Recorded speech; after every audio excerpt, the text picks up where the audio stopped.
natin eh. Pero, pag-usapan muna natin itong Gilas Pilipinas lineup that we are fielding. We are definitely not complete. Tell us about the lineup. How good is our lineup, and is this lineup enough to win the FIBA Asia Cup or to be at least the top teams in the FIBA Asia Cup? Actually, wala akong concern sa players. It's on Okay. Tim Cone himself. Wala akong concern sa players. It's on Tim Huwag mo Cone. sabihin sa coach ka na naman may concern, ha? Oo, sa coach talaga. Kasi, Lang yan, hindi pa for rin me tayo kasi, tapos dyan. Okay. Hindi. Let's explain it. Kasi for me kasi, sasabihin nila, dapat mag-blend si AJ Edu. Actually, hindi naman about kay AJ Edu or kay Junmar Fajardo or even kina Dwight Ramos eh.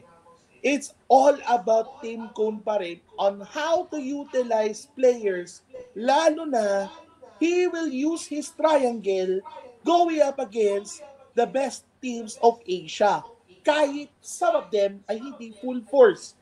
Well, Billy, sumasakit yung ulo ko sa'yo. I mean, oo, talaga si masakit ang ulo Tim mo Cone talaga. pa rin hanggang ngayon ang iyong problema?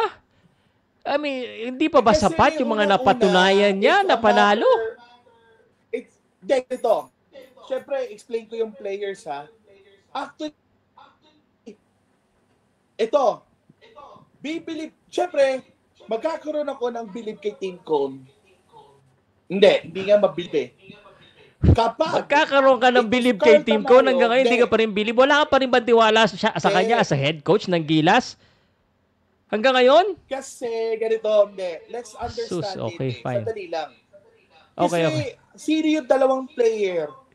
Kung gusto ni Tim Cone na manalo, yung dalawang player na yun, kailangan yung ilaro. We're Sino? talking about Kevin Kiambao and Carl Tamayo.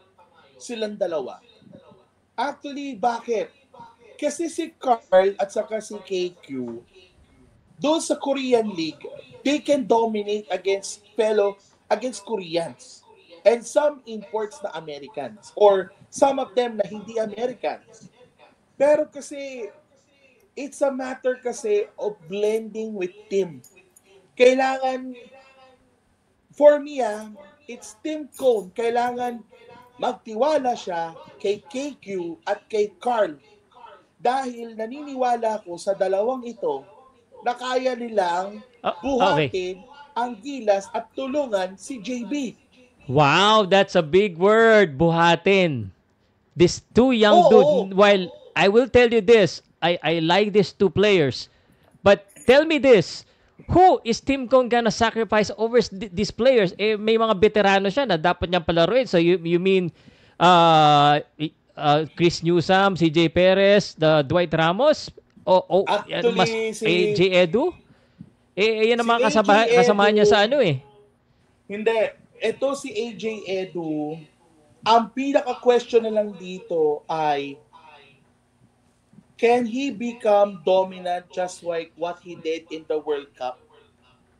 Kasi iyon ang magiging concern dyan. Remember, before the window ng FIBA Asia Cup qualifiers against New Zealand, meron naman siyang injury at tuhod na naman ang tinamaan.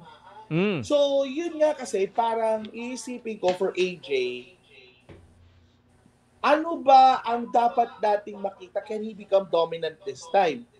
Kasi sa World Cup, medyo okay lang. Parang 50-50 lang ang nakita ko kay AJ with under Coach Chot. Now, regarding kay Tim Cone, ang sasabihin ko lang, if he will utilize AJ very well, lalo na on the okay. And si AJ kasi, ang gusto ko sa kanya, willing siyang umatake sa loob, walang hesitation. Which is okay yun para sa akin. Which is okay yun. Yeah, I mean, you're talking about AJ Edu to be dominant. I mean, Billy, you mentioned about, of course, yung two players, the KQ and Eton Tamayo. What kind of roles do you want them to play? I mean, meron na tayong Dwight Ramos who's the second option. What kind of roles na hindi ginagawa ni AJ Edu and the rest of the starting five? Why are these young guys to be elevated more than the current players that kind of working kasi alam naman natin yung sistema Kasi, ni Coach Tim Cone, kasi- Justin Brownlee all the way. Hindi, kasi sinabi mo na, Justin Brownlee. Kasi ito yung problema it's natin working, kasi. right? Hindi. Ito yung problema natin kasi.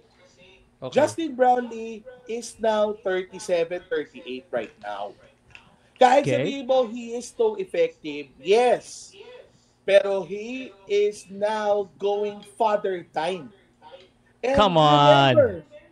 Alam mo naman Remember. basta no IP. Si Pacquiao nga, 46, nanununtok pa ng 30 anyos eh. Sige, Alam explain mo, mo. yun nga yung concern doon kay Manny Pacquiao din, di ba? Pero hindi natin, hindi natin i-elaborate for that. Pero kasi Okay. this time kasi, basketball to. And remember, ano ang pinakasandata ng Gilas? Siya. Si Yes. JB. Pero, Well, here's siya the nga yung problem. nagpanalo sa Macau Black Bears. Pero here's the problem. Who will be the second consistent scorer outside of JB? Who will be the Si Papa best Dwight. local? Papa Dwight. Okay, Papa Dwight. Okay, si Papa Dwight. Ang problema ko kay Papa Dwight, there are times kasi nawawala din. Si Papa So, Dwight, you mean- nawawala din. Offensively. Okay. Agree. Kailangan meron So- tayo nawawala. So, Are you gusto mo telling magkaroon ng me- pinakamalakas na lokal, kung gusto mo magkaroon ng But- pinakamalakas na lokal, Mm. isusugal ko kay KQ. Kay Kevin Okay. Kiambao. Are you telling me KQ over Dwight as the second option? Oo. Oh Oo. my goodness, come on. Oo. Kasi si KQ kasi, anong meron si KQ na medyo may konting problema kay Dwight? Passing. Magaling mag-facilitate si Kevin. Shooting-wise, actually, okay ako sa shooting-wise kay KQ. Kaya nga sinasabi ko, hindi consistent si Dwight. Now, pag tumulong si Dwight, umiscore ng 20 in one game, that's good. Pero kasi kailangan meron kang, sige, ibigay mo kay Justin Brownlee, average, 25 points per game. Kailangan meron akong second scorer na ang average around 15 to 20 points per game. Kaya nga, meron akong dyan na best nga si local. Dwight eh.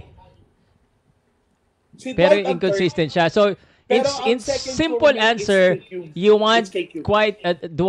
Kevin Kiambao to get more opportunity than Dwight Ramos on the offensive side. Oo. Kasi it's a matter kasi of kailangan meron kang kumbaga may kumpiyansa na yung bata eh. May kumpiyansa na si KQ. Now, for Okay. me kasi, dapat magkaroon ng tiwala si Team Cone kay KQ. Kaya, Okay. so sa mga sinasabi, nakakatawa ako mag-explain. Bakit? Hindi naman lahat kailangan ko sabihin perfect eh. Remember, Okay. kahit naman magkamali ako, okay lang naman. Hindi naman ako mapapahiya eh. Kumbaga, Okay. it's a matter na lang of what will I say. Diba? Okay. So, yun. All right, Billy, we